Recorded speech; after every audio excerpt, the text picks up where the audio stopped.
Quero convidar você a abrir a sua Bíblia na Epístola de Paulo aos Efésios. Efésios capítulo 6. Vou usar um único versículo, um corte, na última perícope do capítulo. Começa no verso 10, mas eu vou ler apenas o verso 12. Eu vou fazer esse corte no verso 12 e a gente vai meditar sobre esse verso 12 nesta manhã. O verso 12 diz assim, Efésios capítulo 6, verso 12. A nossa luta não é contra o sangue e a carne, e sim contra os principados e potestades, contra os dominadores deste mundo tenebroso, contra as forças espirituais do mal nas regiões celestes. Vamos ver de novo? A nossa luta não é contra o sangue e a carne, e sim contra os principados e potestades, contra os dominadores deste mundo tenebroso, contra as forças espirituais do mal nas regiões celestes. Vamos orar. Pai querido, em nome de Jesus, que nesta manhã o Teu Santo Espírito, Senhor, se manifeste aqui, Senhor, em nosso meio. E atinja mentes e corações. Que a mensagem saia da nossa mente, na verdade que a mensagem entre na nossa mente e desça para o nosso coração, Senhor. Pois assim nós entenderemos que ela fez sentido para nós. E isso só pode acontecer por intermédio do Espírito Santo de Deus. Porque é um milagre isso, é algo sobrenatural.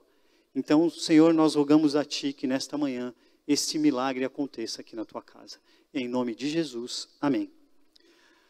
Carta de Paulo aos Efésios, que foi escrita por Paulo, por volta do ano 60, 61, alguns historiadores dizem mais ou menos 62, que é justamente quando Paulo está preso em Roma, ele escreve não só essa carta, como várias outras cartas nesse período de prisão. A carta aos Efésios é uma carta circular, no sentido que ela foi escrita aos Efésios e também a várias outras igrejas na circunvizinhança ali, que eram chamadas de congregações na região da Ásia Menor. Então essa carta ela era lida em várias outras igrejas. E ela tinha como objetivo fortalecer a igreja, dizer o que era a igreja para esses irmãos. E mais do que isso, essa carta também tinha como objetivo unir dois povos distintos, que eram os judeus e os gentios. A gente vai ver isso em outros capítulos aqui da carta aos Efésios. Ela tinha esse objetivo de unir esses irmãos, que eram povos separados, e trabalhar a unidade em Cristo. Éfeso era uma cidade proeminente na região da Ásia Menor. Não só pela sua economia, a indústria e o comércio muito forte, mas também por causa da questão religiosa. Em Éfeso ficava o templo de Diana. Então, a religião, ela era também um polo ali na cidade de Éfeso. E Paulo ficou alguns anos em Éfeso. E ele teve êxito na pregação do Evangelho. Tanto que vários gentios se converteram ao Evangelho de Jesus Cristo por causa desse período que Paulo dedicou em Éfeso. Enfim, a carta, eu poderia falar várias outras características sobre essa questão de Éfeso. Mas eu quero chamar a atenção para você o que a carta fala nos seus capítulos, de forma rápida, para a gente poder entrar direto no texto. No capítulo 1, ela fala sobre o grande plano de Deus para a nossa salvação. Um plano eterno que foi sonhado na eternidade. E onde Jesus nos redime pelo sacrifício da sua cruz e o Espírito Santo nos sela para o dia da redenção.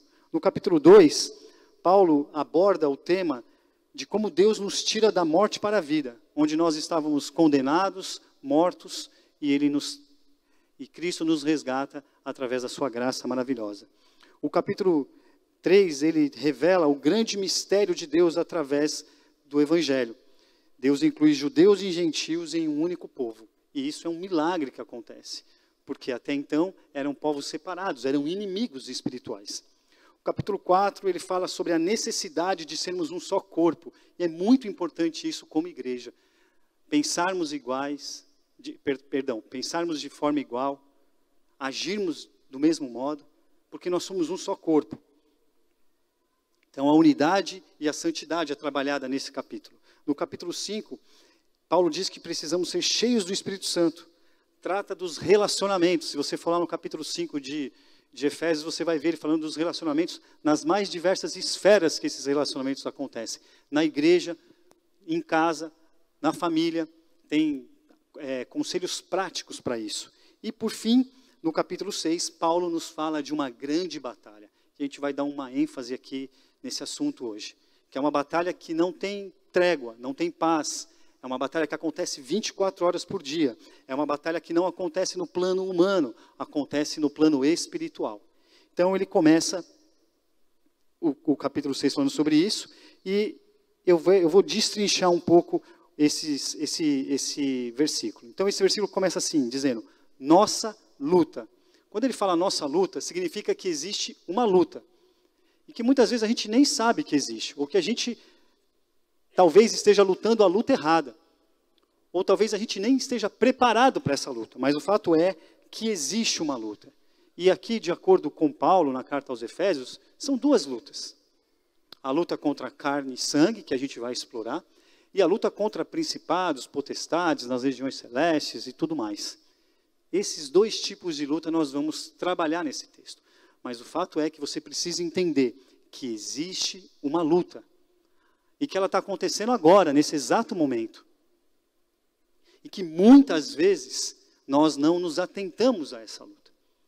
Mas eu quero pedir permissão aos irmãos e inverter um pouco a ordem do versículo aqui e abordar primeiro essa luta que não acontece no plano terreno. Essa luta que acontece no plano espiritual. E aí você vai falar, caramba, o MV acabou de ser ordenado pastor presbiteriano e já está botando as asinhas de fora, mostrando o lado pentecostal dele. Irmãos, não é isso. Eu sou, antes de ser... eu ouvi um glória aqui. Antes de ser presbiteriano eu era batista, agora eu sou presbiteriano. Continuo tradicional também. Mas o fato é que nós não podemos sermos inocentes e acharmos que não existe uma luta espiritual, uma batalha espiritual. Batalha espiritual existe sim, e Paulo está demonstrando os irmãos de Éfeso aqui, dizendo da importância que é dada a isso. Óbvio que eu não vou pregar como um pentecostal aqui, talvez porque eu não tenho essa unção toda, mas também por causa do meu perfil, da minha característica, da minha personalidade, mas eu não posso deixar de ser fiel às Escrituras e dizer o que o texto está dizendo. Que existe uma luta que acontece nas regiões celestiais. E essa luta não é contra carne e sangue. Essa luta é contra principados e potestades. E muitas vezes, nós como crentes em Jesus Cristo, nós como presbiterianos, nós não nos atentamos para essa luta. E com relação a essa luta, eu quero dizer, a primeira afirmação que eu quero fazer é, a nossa luta é contra o diabo. Ele existe. E a Bíblia diz que ele está ao nosso derredor, porque ao nosso redor estão os anjos do Senhor. Salmo 34 diz assim, os anjos do Senhor acampam-se ao redor do que os teme e os livra. Essa luta que Paulo está falando para os Efésios, essa luta é contra o diabo. O texto diz assim, e sim contra os principados e potestades, contra os dominadores deste mundo tenebroso e contra as forças espirituais do mal nas regiões celestes. A gente vai abordar um pouquinho mais cada palavra disso daqui. A Bíblia não nos orienta a temer o diabo, ela nos orienta a resistir ao diabo. Porque temer somente a Deus. Nós só tememos a Deus. Nós não precisamos temer ao diabo. Eu fiquei pensando, caramba, eu passei esse tempo todo da minha vida temendo o mal. Acho que é herança dos filmes de terror que eu assisti nos anos 80, quando eu era criança, sabe? Sexta-feira 13, quem nunca assistiu esses, né? A Hora do Pesadelo e tudo, e eu ficava morrendo de medo. Em casa tinha um corredor, para mim era grande assim, e a luz ficava lá no final. Então, quando para eu ir no banheiro, eu tinha que acender a luz e correndo, e para voltar, eu tinha que voltar correndo também, porque a luz apagava lá, e aí ficava aquele medo, e pulava na cama, me cobria, achando que o diabo estava ali. A gente não tem que temer o diabo, a gente tem que resistir ao diabo. A Bíblia diz assim, resistir ao diabo e ele fugirá de vós. E eu me lembro de José, a gente está abordando o livro de José, a história de José na EBD dos adolescentes, e o texto diz lá, num determinado momento, que José corre da tentação. Corre do diabo. Aquela mulher lá, a mulher de Potifar, era a encarnação do diabo. Ia fazer José pecar. E ele resistiu àquela mulher e saiu correndo sem roupa. Foi até acusado injustamente. Mas ele resistiu ao diabo. Então, muitas vezes a gente teme ao invés de resistir, de correr. Muitas vezes a gente não sabe que a nossa luta, essa luta que está no plano espiritual, é contra o diabo. O diabo que tem vários nomes dados na Bíblia. Eu gosto de um, né, que não está na Bíblia, está na minha imaginação, que é Didi, diabo. Chamo ele de Didi. Mas ele é o pai da mentira, ele é o príncipe das trevas, ele é o inimigo, o acusador. Esses são nomes que a gente encontra sobre o diabo. Então, nós temos que entender que a nossa luta é contra o diabo. Outra afirmação que eu posso fazer é que nós não conhecemos verdadeiramente o nosso adversário. Nós subestimamos o diabo na nossa vida. A gente vai entender isso melhor mais para frente. Lá vem o MV com esse papo pentecostal, mas é verdade. A começar em mim. E sabe por que a gente não conhece melhor o nosso inimigo? Porque a gente menospreza ele. E a gente não leva a sério, ou como deveria levar, a nossa vida devocional com Deus. De conhecer melhor a Deus. E aí a gente está lutando, às vezes, uma luta que a gente está apanhando e a gente nem sabe de onde está vindo o tapa. Só sabe que a gente está levando.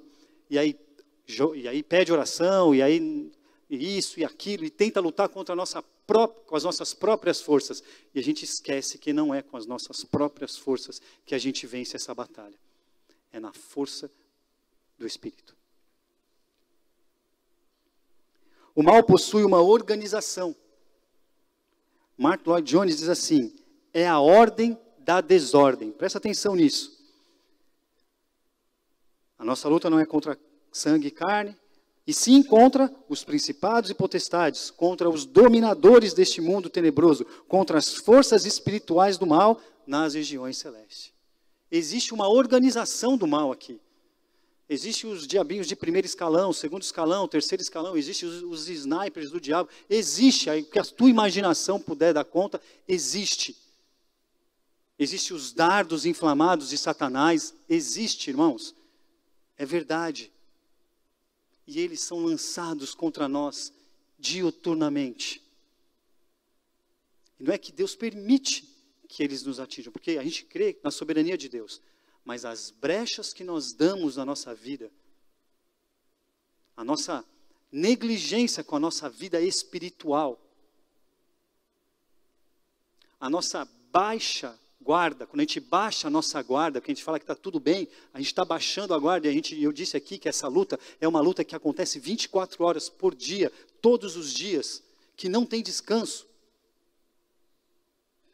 Nós somos atingidos por essa organização demoníaca que existe. Por isso que Paulo diz que a nossa luta não é contra sangue e carne, mas sim contra principados e potestades. Porque é verdade isso. E o mais impressionante disso tudo é que toda essa estrutura demoníaca, ela foi criada para lutar, para militar contra a igreja. Nós bem sabemos como o diabo pode atacar a nossa igreja. É verdade ou não é? Como ele pode matar, roubar e destruir. Como ele pode dividir. Isso acontece, sabe por quê? Porque nós permitimos. Porque a nossa guarda está baixa. Porque ao invés de nós nos prepararmos em oração, nos cingirmos da armadura de Deus, que a gente vai falar mais na frente, e essa perícope fala muito sobre a armadura de Deus, a gente vai na nossa força batalhar com os nossos próprios irmãos. Lutar entre nós mesmos. Dividir a nossa própria casa. A gente não presta atenção que a luta é num outro plano. E que Satanás está dando gargalhada, sapateando na nossa cara. Isso acontece e aconteceu aqui na igreja. Isso acontece e aconteceu na minha casa, na sua casa. Nas esferas dos nossos relacionamentos. Porque nós baixamos a nossa guarda. E nós não prestamos atenção que o príncipe das trevas está pronto. Ele é astuto, ele é ardiloso, ele age nas nossas costas quando nós menos esperamos. E nós estamos desprotegidos. E aí daqui a pouco leva uma daqui, leva outra dali. Quando vê, o caos, a desordem está instaurada.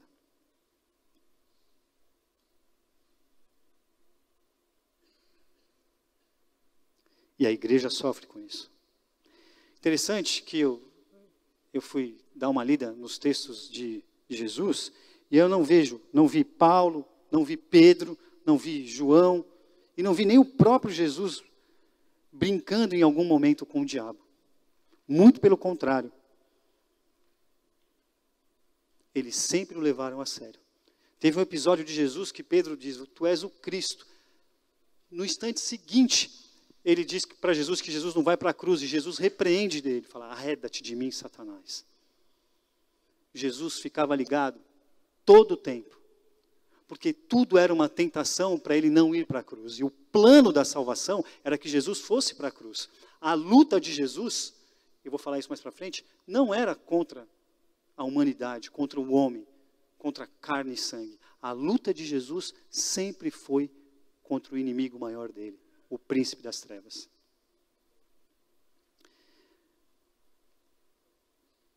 E aí o problema está em contra quem você guerreia. Atos 26, 18 diz assim, para lhes abrirem os olhos e os converterem das trevas para a luz, quem não está debaixo do governo de Jesus Cristo, está debaixo do domínio de Satanás. Isso é sublime. Você fala, caramba, MV, que pesado isso. É verdade. O que tem governado a tua vida? Será que é de verdade o governo de Jesus Cristo? Porque tem uma régua, tem um sarrafo para isso, muito simples. E tem a ver com a tua vida cristã, com a tua vida devocional, com a forma como você encara a tua espiritualidade, a prática das disciplinas espirituais. O pastor André falou sobre esse retiro de pastores que a gente participou. É um retiro sobre espiritualidade. Interessante, 10 horas da noite, todo mundo para o quarto. Era um retiro católico, tinha muita imagem, mas o quarto individual lá, 10 horas da noite no quarto, silêncio total, lecto divino. Só ia falar no outro dia, 10 horas da manhã. Fazia uma caminhada contemplativa, às 7 horas da manhã, sem falar nada, só escutava os passos, pisando no chão de terra. Parava nos lugares, ficava lá 5, 10 minutos contemplando. Para que tudo isso? Para ouvir a Deus. Ia para o café da manhã, a orientação era tomar cuidado com a xícara, com arrastar a cadeira. E aí só na devocional que a gente quebrava o silêncio. Foi assim por 3 dias. Eu quase fiquei surdo. Não porque eu ouvia a Deus.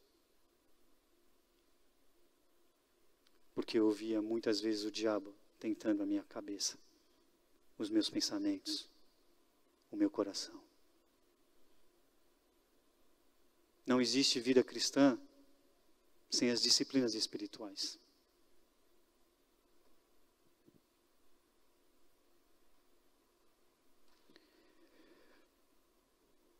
Todas as vezes que a gente confunde o nosso inimigo, a gente transforma os nossos aliados em inimigo e o nosso inimigo no nosso maior aliado. Porque a gente inverte a ordem das coisas. Foi por isso que eu inverti a ordem do versículo aqui. Para falar primeiro e dar ênfase nessa batalha, que é real, que está acontecendo agora.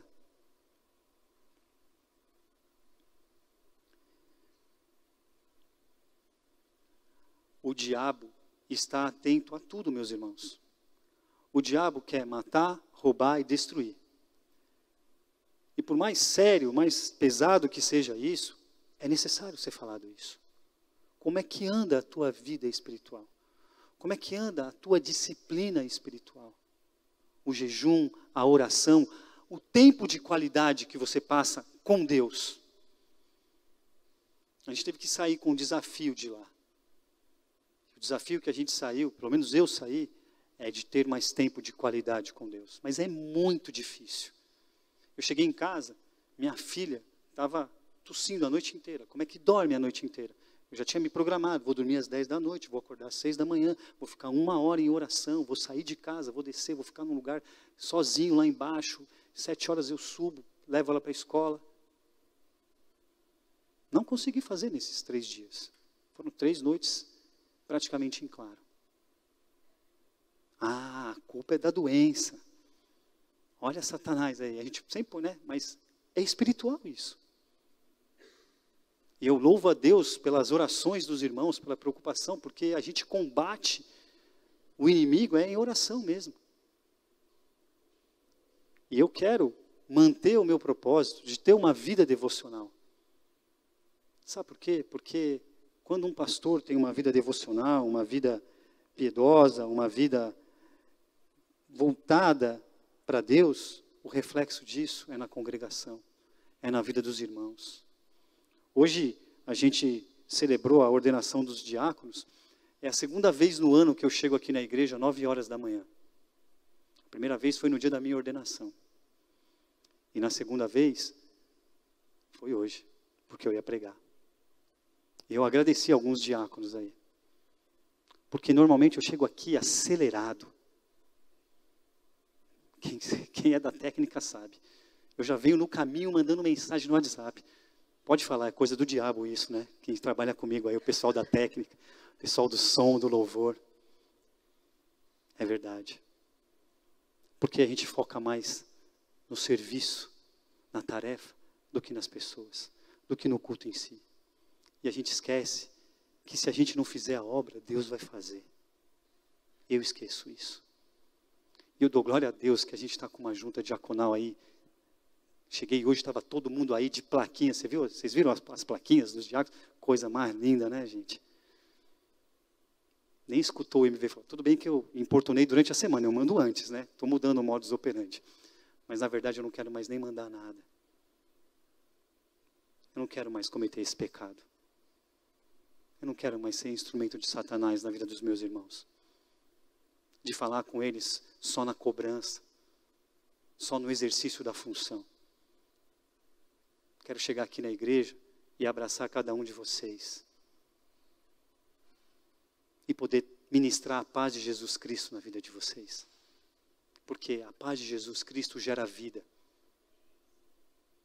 E o diabo só gera morte. Me perdoem, meus irmãos, pelo meu pecado. A nossa luta é contra principados e potestades. Que muitas vezes a gente acha que está fazendo a coisa certa, mas está fazendo a coisa errada. E a gente precisa estar na presença do Senhor, buscando a Deus, vigiando sobre a nossa vida espiritual, a nossa vida devocional, para que o Espírito nos revele aquilo que a gente está fazendo de errado. Não menospreze as forças do mal. Não precisa temer, basta resistir, perseverar. Agora, o mais legal é que você não precisa fazer isso sozinho. Óbvio que isso tem um tanto da sua responsabilidade. Mas nós fazemos isso também em comunidade. Nós fazemos isso nos relacionamentos. Nós estendemos isso nos grupos pequenos que a gente se reúne durante a semana. Não caminhe sozinho. Lá no retiro de pastores, isso foi dito várias vezes. O pastor André falou. Não tinha ninguém com o seu pastor auxiliar lá. Somente eu e ele. Encontramos alguns irmãos queridos de longa data aqui da IP Barra. Alain, Alex, mandaram um abraço. E quem é de 20 anos para trás vai lembrar dessa galera aí. São pastores presbiterianos hoje.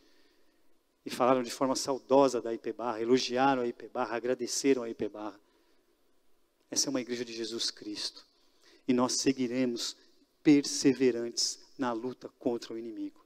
Amém? Mas tem a outra luta que eu deixei para depois. E eu quero também gastar um tempo aqui. Que diz assim: nossa luta não é contra carne e sangue. Calvino, em seu comentário, diz assim, que carne e sangue significa homem, humanidade. E vamos combinar aqui, a gente gosta de uma luta, né? A gente adora um embate. A gente gosta de estar de mal com alguém, de estar em conflito com alguém. A culpa é do frentista do posto, que demora para nos atender, do caixa do supermercado, do banco, daquele abençoado irmão que nos fechou no trânsito, né? Esse trânsito carioca maravilhoso, lindo, que eu adoro, que eu amo, que eu nunca vi. A ultrapassagem começa aqui, assim, ó. O cara não ultrapassa você. Já começa aqui, assim. É impressionante isso. Eu falo, hoje eu não vou sair da... Eu associo, confessar mais um pouco dos meus pecados aqui para vocês. Eu jogava muita bola quando eu era mais novo. Depois que eu me converti, eu parei, de verdade. Mas eu sempre joguei muita bola. Então, quando eu ia jogar, eu já ia... Porque futebol para mim sempre foi coisa séria. Assim, eu não brincava de jogar futebol, nunca brinquei. Não dá para jogar futebol brincando. Futebol sempre foi coisa séria para mim, porque eu jogava valendo mesmo, campeonato, esses negócios. E aí, depois que eu me converti, que eu ia jogar, eu saía de casa assim, eu não vou brigar, eu não vou me estressar, eu não vou. Às vezes eu preferia sair do jogo, porque o futebol para mim é coisa séria. Então não dá para o cara não pegar a bola. Pega a bola, abençoado, né? Vai, faz o gol. Eu gosto muito de Copa do Mundo. Olha eu fugindo da pregação aqui. Graças a Deus que vai ter Copa do Mundo esse ano, né? Já estou falando para a Alice. Alice, vai ser muito legal a Copa do Mundo. A gente vai torcer pelo Brasil. Vou comprar uma camiseta do Brasil para ensinar ela a torcer pelo Brasil. Ela já fala, sou Brasil, papai. Brasil e Palmeiras. Eu falei, da onde você tirou isso, menina? Aqui em casa só pode falar 2 times, São Paulo e Cruzeiro. E ela falou, não, Palmeiras. Mas enfim. E aí eu gosto de assistir os jogos da Copa sozinho, porque eu torço. Eu tenho esse defeito, me perdoem. Eu torço, eu sofro, entendeu? E aí o trânsito é igual. Eu já saio de casa assim, põe um louvor no carro. Hoje eu vim escutando essa música que os irmãos cantaram. Faz chover perdão e graça, porque eu já venho pedindo graça para o Senhor. Porque o trânsito é um negócio que me tira do sério, assim. E a nossa luta não é contra carne e sangue. O que te tira do sério? Fácil. Ah, minha mãe me tira do sério. Tira, mãe tira do sério. Mas não adianta ficar bravo com a mãe, viu, jovens e adolescentes. É 2 trabalhos, é ficar bravo e desficar bravo. Porque no final, as mães sempre têm razão. Eu sempre falo isso. Quem já me ouviu falar aí dos jovens e adolescentes sabe. Nós somos apegados a uma luta. Nós gostamos de estar em litígio uns com os outros. Porque a nossa natureza adâmica, caída, ela nos impulsiona para isso. Ela nos inclina para isso. Nós não, já percebeu isso? Nós não gostamos da pessoa só de olhar. Não gostei não. Gostei não. Muitas pessoas falaram isso para mim aqui, sabia? Depois de alguns anos. Quando você chegou aqui na igreja, eu te achava muito topetudo. Nunca me conheceu, nunca trocou uma ideia comigo. Teve uma... Não vou contar isso não. Desnecessário. Não, mas vou contar, não aguento. Teve uma pessoa que chegou para mim um dia que falou assim, eu te odeio. Tinha 3 meses de pebar. Eu fui chorar lá para o Aloysio. Ele falou, MV, para. Depois me abraçou, depois fiquei maior amigo dessa pessoa. Nós somos assim. Nós somos tendenciosos a nos odiar. Sendo que Jesus Cristo nos orientou, nos deixou um grande mandamento, um novo mandamento, que é de amar uns aos outros.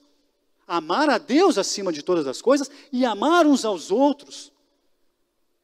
Mas o que eu vejo na prática, não só aqui na igreja, mas na sociedade como um todo, é um povo, é uma humanidade que se odeia, ao ponto de uma nação entrar em guerra contra a nação. O que a gente está em 2022? Qual é a razão de ter uma guerra? Para conquistar território, para exercer um domínio político. A gente é capaz de desejar o pior mal para as pessoas que a gente nem conhece, que são o nosso próximo. Porque nós somos inclinados a uma batalha. Às vezes nós transformamos a nossa casa num inferno. E a gente nem percebe que a batalha está em outro plano. A gente briga ao invés de orar. A gente retruca, a gente responde, a gente ofende. A começar em mim.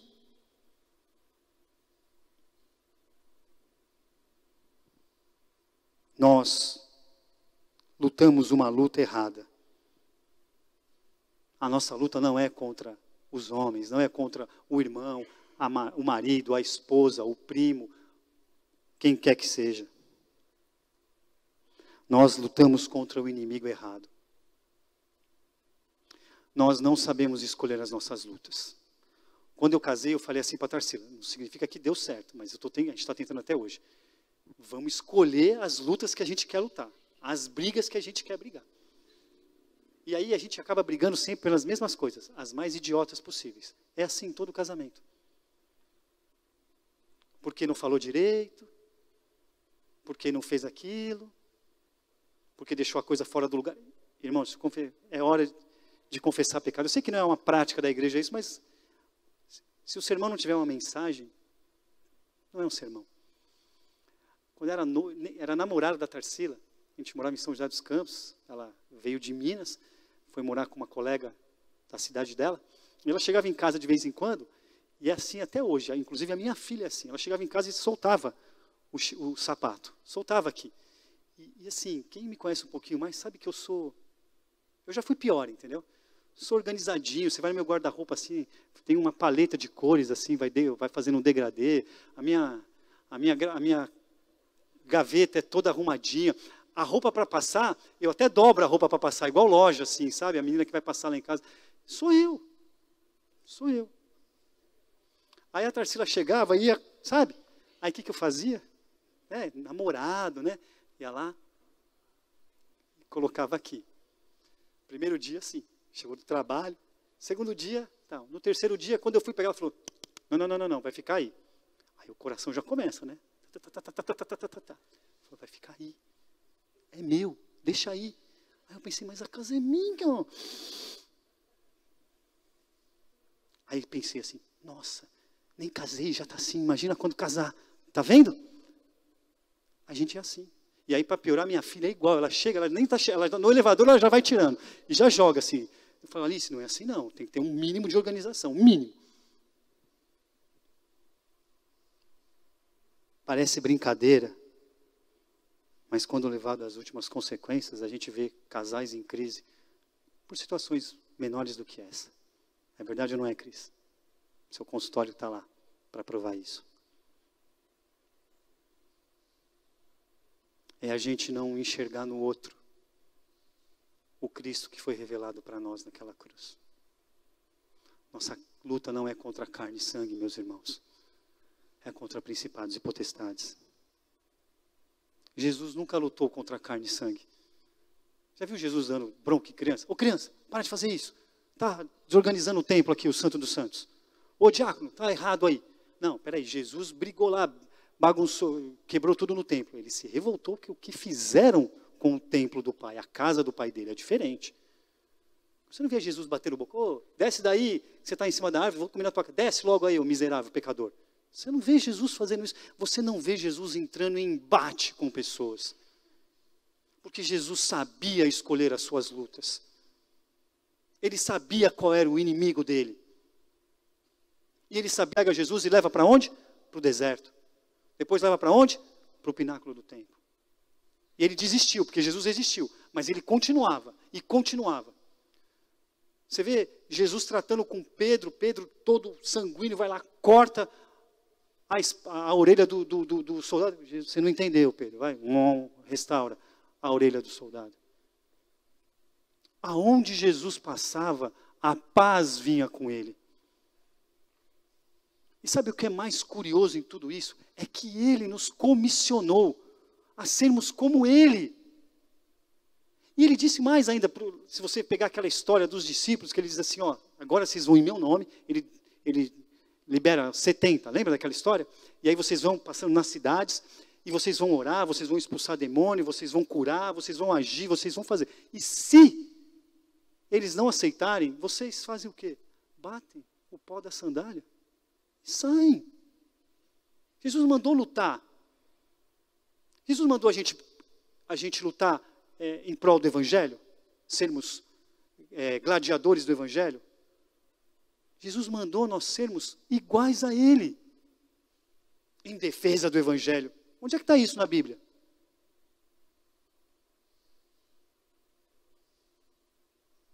Jesus Jesus disse assim, que se vocês ouvirem João 15, se vocês ouvirem as minhas palavras e praticá-las, todos saberão que sois minhas testemunhas. Jesus mandou, pega isso daqui e vai. Nem pode mais fazer esse sinal aqui, né? Desculpa.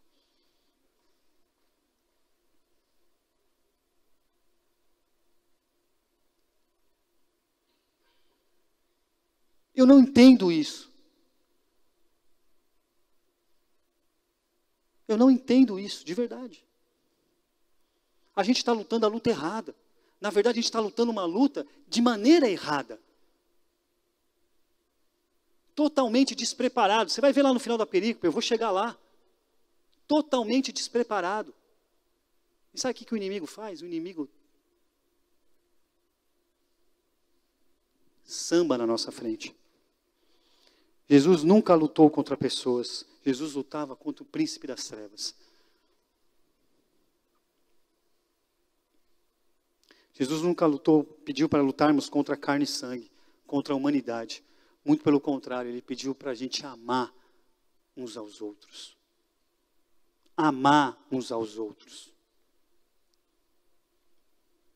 E aí, se eu pedisse para você fazer um exercício rápido aqui, não precisa, só mental. Será que tem alguém nesse exato momento que você não ama?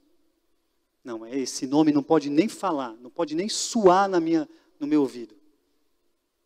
Você está lutando a luta errada, me desculpa. Só aqui já vem os 3 nomes na minha cabeça. Inclusive, um conselho dos pastores lá, desse retiro espiritual que a gente fez, foi assim. Por incrível que pareça, esse retiro, essa missão, esse movimento, é um movimento interdenominacional. Mas aqui no Rio de Janeiro, por uma coincidência, não sei se posso falar assim, né, pastor André? Só tinha pastor presbiteriano lá. Então, estava todo mundo em casa, né? Falando a linguagem, quando falava conselho, quando falava associação interna, esses negócios. Então, estava muito presbitério, sínodo, a gente estava meio em casa, assim. E aí o preletor falou assim, olha só, eu sei que dizem por aí que no mundo, tem um ditado popular que diz assim, no mundo tereis presbíteros, resisti aos presbíteros e eles fugirão de vós. É uma piada interna no mundo presbiteriano. E aí, todo mundo deu risada, e aí o ancião lá virou e falou assim, pois é, esses caras são seus melhores amigos. Você tem que encarar esses caras como seus melhores amigos. E se não, eles ainda não são seus melhores amigos, eles são seus melhores amigos em potencial. É por eles que vocês têm que batalhar, para ser amigos deles. É algo que vai na contramão, vocês não têm noção do que é presbítero, gente. Mas eu amo os presbíteros da IP Barra. O relacionamento às vezes não é fácil.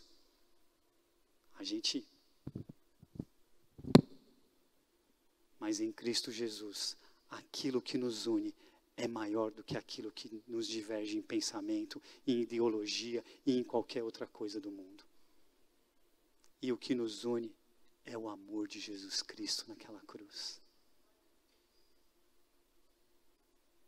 Na minha ordenação, o pastor Renato Porpino, lembra do que ele falou sobre os presbíteros, com os pastores? Beije o seu pastor. E aí os presbíteros aqui beijaram a mim e ao pastor André.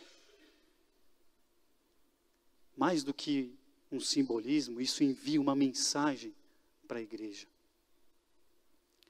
Que às vezes é difícil dar um beijo no irmão. Mas quem falou que ia ser fácil? O problema é que a gente luta a luta errada. A gente inverte. A gente quer lutar a luta contra carne e sangue, sendo que a luta é nas regiões celestes, contra principados e potestades. Mas MV, você falou um negócio aí que eu não gostei, que Jesus não mete para lutar, para defender o evangelho. Deixa eu falar uma coisa. Você pode defender a causa, sem problema nenhum. A gente tem que ser voz para aqueles que não têm voz. A gente tem que denunciar a injustiça. Sim, é verdade. Mas a gente não pode esquecer que a nossa guerra não é contra o outro. É contra o diabo. é contra os principados e potestades. Quando você inverte, as coisas fazem sentido. E tem outra. Essa luta não é na força, não é na garganta, não é no braço. Essa luta é no poder e na força do Espírito Santo. E aí quando a gente entende isso, a gente compreende que antes da gente levantar a nossa voz, fazer qualquer coisa, a gente precisa orar, cair de joelho, se revestir da armadura de Deus, que a gente vai falar já já. Aí sim. E outra, não titubear, não descansar, porque a luta é 24 horas por dia, 7 dias por semana. Tem que estar munido, tem que estar preparado espiritualmente, porque essa luta acontece num plano que os nossos olhos naturais não enxergam.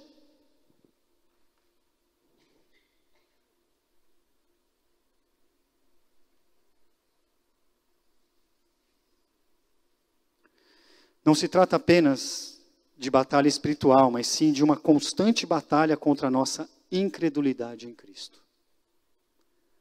Porque quando é batalha espiritual, vamos lutar com jejum e oração, vamos lutar com isso, mas e quando a batalha é contra a nossa incredulidade em Cristo? Quando a gente não crê no poder do Evangelho, no poder de Jesus Cristo. Quando a gente não crê que o Evangelho, o poder de Jesus pode curar o Gerson, como curou do que ele teve há 2 anos atrás, que foi um derrame, que até hoje não descobriram de onde a fonte do derrame, da hemorragia. Por isso que qualquer sinal, eles precisam correr para o médico, porque eles não sabem de onde vieram, até hoje não descobriram. E nem a medicina sabe responder isso. Sabe o que é isso? A força do Espírito. Ele ficou 2 meses no hospital. Por 2 meses a igreja ficou orando, talvez mais até. Ficou orando por ele, orando. E a recuperação e tudo mais. Não foi na força do nosso braço, foi na força do Espírito. É assim que se vence uma batalha espiritual. Na força e no poder do Espírito.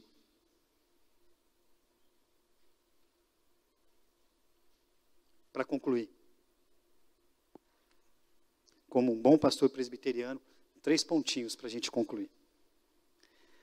Não encare essa guerra de cara limpa.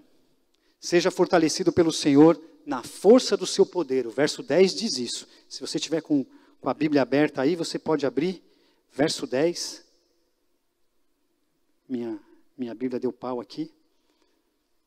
Mas quem tiver aí pode abrir. Verso 10 vai dizer que é na força do Espírito.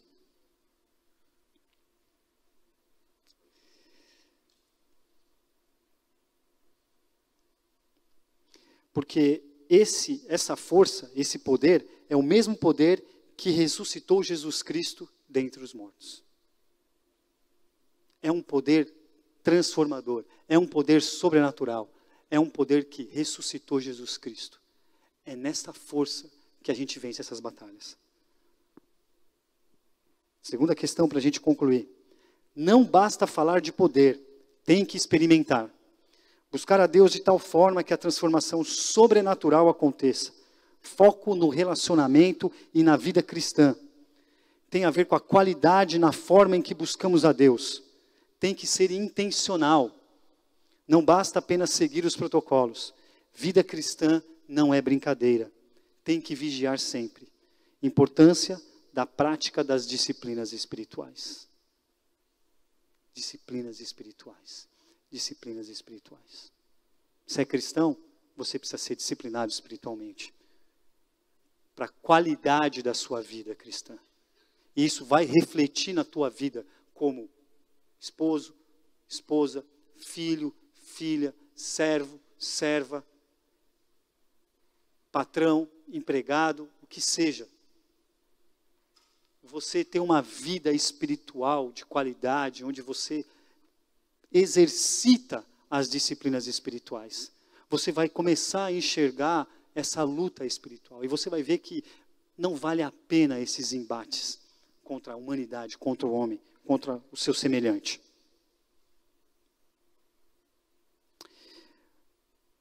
Por fim, é preciso estar revestido com toda a armadura de Deus. Paulo é enfático quanto a isso. a essa necessidade. Não é possível encarar essa luta sem estar devidamente preparado. Vou contar uma historinha para vocês, a última minha. Meu primeiro emprego foi no Banco Real. Eu trabalhei de contínuo.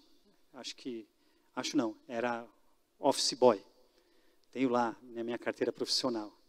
Avenida Paulista, coisa mais linda do mundo lá em São Paulo. E aí, lá fui eu, comecei, lembro até hoje, meu primeiro dia de trabalho, 4 de janeiro de 1993. É minha senha para tudo aí. Se alguém quiser saber, essa é minha senha. É a senha do meu celular. Entendeu? E aí, foi primeiro dia útil de 93. Fui eu trabalhar. Cheguei lá, me apresentaram, né? Gerente e tal.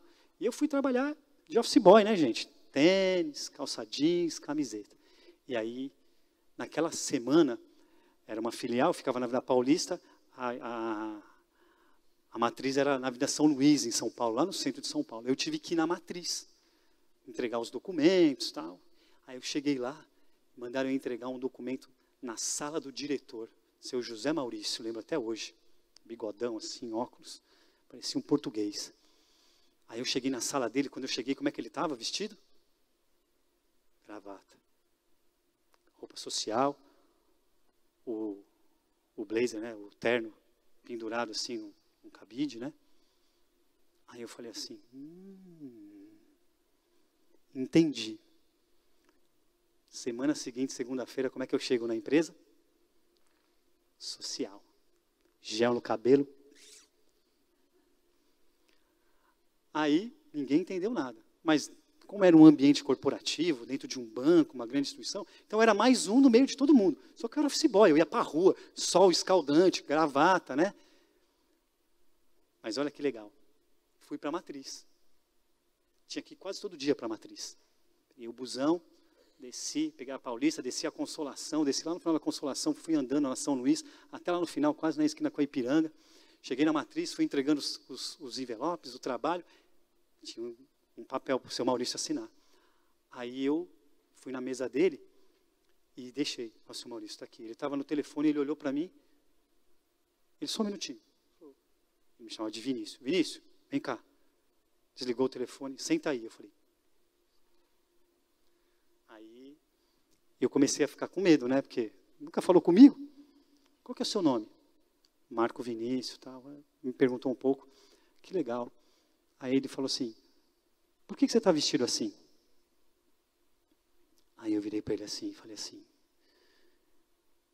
porque eu vim semana passada aqui, eu vi que o gerente se veste assim, que o emissor se veste assim, e que o senhor se veste assim. Então, eu quero ser igual ao senhor, eu falei. Ele falou, você quer o meu cargo? Eu falei, não agora, mas um dia eu quero. Aí ele virou para mim e falou assim, então fica firme nesse propósito aí. E eu, por 15 anos da minha vida, eu usei terno e gravata. E eu só não cheguei no cargo dele porque eu saí antes. E não é algo que eu estou contando para me vangloriar. Muito pelo contrário. Não tem mérito nenhum meu. Eu gostava daquilo também. Eu sempre gostei do ambiente corporativo. Eu tenho ainda, sabe, embora eu tenha abandonado esse ambiente há 17 anos para ser missionário, para viajar ao Brasil, para pregar o Evangelho e hoje ser pastor, eu tenho saudade daquele ambiente. Olha que interessante. Semana passada, no grupo da empresa, Real Turismo e tal, eu tenho uns amigos daquela época que ainda trabalham na área. E aí postaram assim, estou precisando estou com uma vaga aberta aqui para esse cargo. E aí falaram assim, o Vinícius era bom, hein?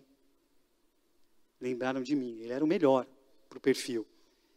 E aí alguém respondeu assim, cabelo impecável. Se lembra do cabelo? Lembra da armadura. E o próprio diretor falava, aquele menininho lá que tem o cabelo que não tem um fio fora do lugar. Usei gel muitos anos da minha vida, cara. Gastava maior tempo fazendo penteado lá para ficar tudo durinho assim, com aquele efeito molhado. Mas por que eu estou falando isso? Da roupa, da indumentária. Porque olha como é que praticamente termina a perícope do capítulo 6 de Efésios. Verso 14, olha aí. Estai, pois, firmes, cingindo-vos com a verdade e vestindo-vos da couraça da justiça. Calçai os pés com a preparação do evangelho da paz, embraçando sempre o escudo da fé, com o qual podereis apagar todos os dardos inflamados do maligno. Tomai também, diz o verso 17, o capacete da salvação e a espada do Espírito, que é a palavra de Deus. E o verso 18, com toda oração e súplica, orando em todo tempo no Espírito, e para isto vigiando com toda perseverança e súplica por todos os santos. Essa é a armadura de Deus. É assim que o crente deve andar. Esse é o nosso ideal, irmãos e irmãs. O desejo do meu coração nesta manhã é que a gente saia com essa verdade inculcada na nossa mente. E que ela cause aqui, ela germine aqui, ela aconteça uma explosão aqui na nossa mente e isso desça para o nosso coração. A gente só consegue essa indumentária se a gente dedicar qualidade de tempo na nossa vida cristã, buscando o Senhor todos os dias. Eu voltei um pouco frustrado de lá do retiro, eu confesso, porque o ideal é muito difícil. Dormir às 10 horas da manhã, acordar às 6 da manhã, dedicar uma hora total para o meu Senhor. É muito difícil, porque eu quero ficar até mais tarde na internet, eu quero ficar mais tarde até assistindo um filme, eu tenho preguiça de acordar, mas isso é para mim a saúde espiritual em primeiro lugar. E o apóstolo Paulo diz para os crentes em Éfeso que essa luta é uma luta que se trava 24 horas por dia, que não pode vacilar, que não pode titubear, porque o inimigo está aí pronto. E aí o que acontece com a gente baixa a guarda, quando a gente acha que está tudo bem, a gente esmurece. Poxa, me vê, mas que loucura isso, é assim, irmãos. Quem disse que ia ser diferente? Quem disse que ia ser diferente? O próprio Jesus Cristo disse para a gente vigiar e orar. Agora, sabe o que mais vale a pena? É que essa perseverança, a perseverança tem que ser prerrogativa da vida de um cristão. É que vale a pena, sabe por quê? Porque a vitória, lá no final da caminhada, ela está garantida para nós. E a nossa vitória vai ser em Cristo Jesus. O príncipe das trevas, o inimigo, o pai da mentira, não vai vencer, vocês estão entendendo? Não vai vencer. Então, para de lutar esse tipo de luta que você está lutando. Para. Igual o pastor Luiz fez para mim aquele dia. Esquece. Esquece. A vida com Cristo é muito mais do que isso. A vida com Cristo é a gente sair dessa tenda aqui e olhar para aquela pedra da Gávea, aquele maciço lindo e maravilhoso, e glorificar a Deus pela grandiosidade das suas obras. E louvar a Deus porque a gente está respirando, porque a gente está vivo, porque a gente está com saúde, porque a gente está perto daqueles que a gente mais ama. E mais do que isso, porque em Cristo nós estamos salvos eternamente, para a honra e glória do Senhor Jesus Cristo.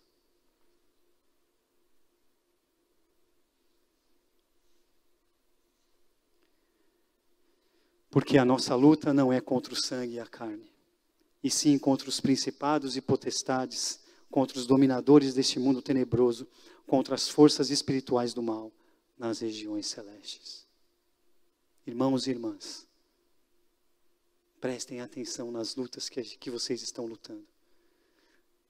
Não vacilem um segundo contra o inimigo. E busquem a prática, o hábito de uma vida espiritual saudável, de qualidade, em Cristo Jesus. É isso que o Mestre nos orienta. É isso que Jesus pede para a gente. Jesus pede para a gente o buscar. E Ele deixou o Espírito Santo dele para que a gente pudesse fazer isso por intermédio do Espírito Santo. Deixe de lutar essas lutas. Para. Essa batalha aí que você está pelejando, se desgastando, envelhecendo, se magoando outras pessoas. Certamente isso não é de Deus. Não é do Senhor. Porque o próprio Jesus não lutou contra carne e sangue. Ele lutou contra principados e potestades. Vamos orar?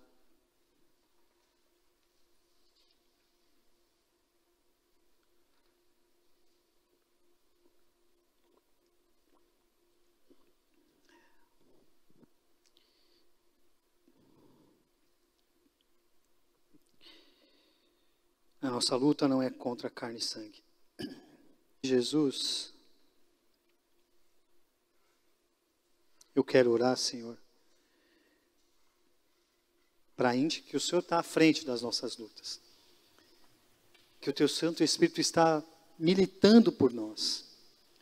Que existe uma legião de anjos que nos protege, que está ao nosso redor. Por isso a gente pode compreender, Senhor, que o desejo do Senhor para a nossa vida não é que nós entremos em embates, que é fruto da nossa vaidade, às vezes fruto de uma má interpretação das Escrituras. Muitas vezes não tem nada a ver com aquilo que o Senhor quer para a gente está lutando. Tem gente aqui que está cansado de lutar, Senhor. Então, se você está cansado de lutar, deixa essa luta para lá. Traga ela aqui aos pés da cruz de Jesus. Você, em Cristo, pode fazer isso. Não vale a pena. Não vale a pena. Mas cuidado. Não vacile. Cubra-se, cinja-se, se reveste com a armadura de Deus, porque ela te protege contra a ação maligna, contra a ação diabólica. Mas você não precisa temer somente a Deus. Você precisa resistir e perseverar. Para isso você precisa se preparar. Se preparar espiritualmente, fortalecer o teu espírito e não a tua carne. Através das disciplinas espirituais, através do jejum, da oração, da solitude e das demais disciplinas espirituais. Jesus nunca disse que ia ser fácil, mas Ele sempre disse que Ele estaria ao nosso alcance para nos socorrer, para nos ajudar, para nos levantar.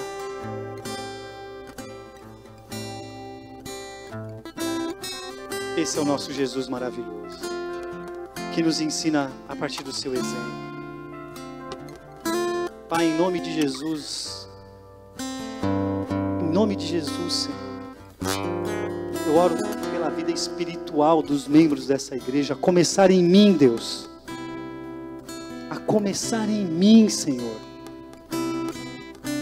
Essa mensagem valeu para mim primeiro, Senhor. E eu oro pelos meus irmãos e pelas minhas irmãs aqui presentes, Deus, que eles se fortaleçam no Senhor, que eles deixem para trás tudo que tem a ver com humanidade, Senhor, para que eles possam ser livres e estarem focados no inimigo das nossas almas, mas que através dessa qualidade, dessa busca, dessa intensidade na vida cristã, eles entendam que que o Senhor é soberano, que o Senhor é poderoso, que o Senhor é infinitamente mais e que o diabo não tem poder sobre a nossa vida, não tem. Esta batalha já está perdida, Satanás. Porque em Cristo Jesus nós temos a vitória garantida. E é assim que nós vamos seguir, firmes, convictos, perseverantes, atentos, focados na cruz de Cristo Jesus.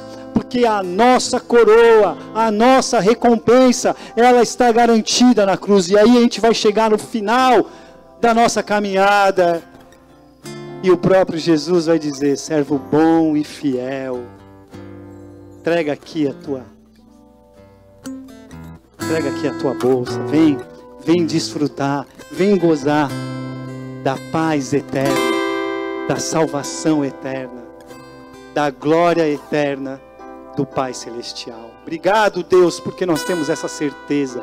Isso é promessa do Senhor, e o Senhor cumpre as suas promessas. Nos ensina, Deus, a caminhar em direção a isso, como igreja do Senhor Jesus Cristo, para que o teu nome seja glorificado, Senhor, hoje e para todo sempre. Perdoa, Pai, os nossos pecados. Nós oramos em nome e por amor do teu Filho Jesus Cristo.